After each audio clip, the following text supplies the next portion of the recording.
Okay, so with this problem, we are going to determine the different possibilities for the numbers of positive, negative, and non-real complex zeros of this function.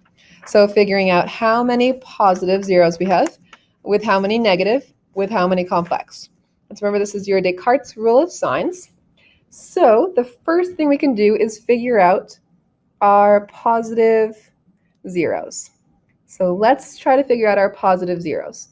What we want to do is we want to find the number of variations in sign.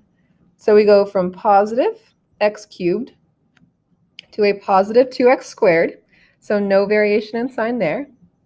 Positive 2x squared to a positive x, again no variation.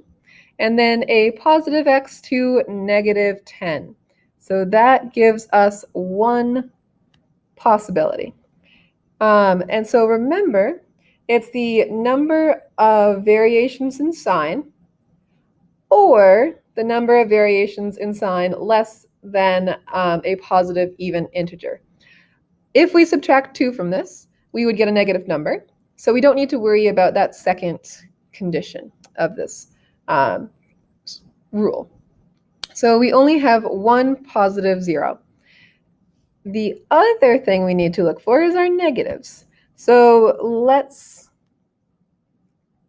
check out our negative options that we have. And with this, what we do is plug in or evaluate for f of negative x. So then we have negative x cubed plus 2 times negative x squared plus negative x minus 10. Negative x cubed will stay negative. Negative x squared is going to become positive. And then we have minus x minus 10. So now let's look for the number of variations. We go from a negative to a positive. So that gives us 1. We go from a positive 2x squared to a negative x. So there's another one giving us a total of 2 variations in sign. And then a negative x to a negative 10. So no variation in sign there. So we have a grand total of 2 possible negative zeros. And again, remember, it's the number of variations in sign or that number minus a positive even integer.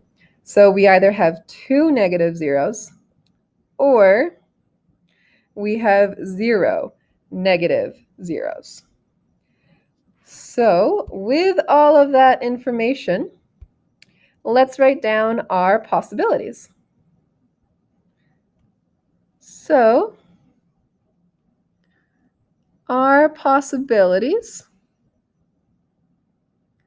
let me just zoom out here so we can write this over here. Our possibilities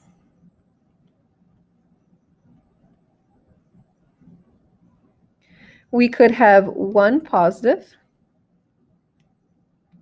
and 2 negative.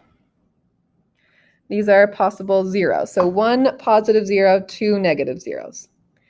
Remember, it's a third degree, so that means we need 3 zeros at all times. So 1 positive, 2 negative, that gives me 3 zeros, so we're good. Now the other one is still only 1 positive. We had no or there. But we could have 0 negative zeros, which means that we have 2 non-real complex zeros in this situation. So one option is 1 positive, 2 negative, and the second option is 1 positive, 0 negative, and 2 non-real complex zeros.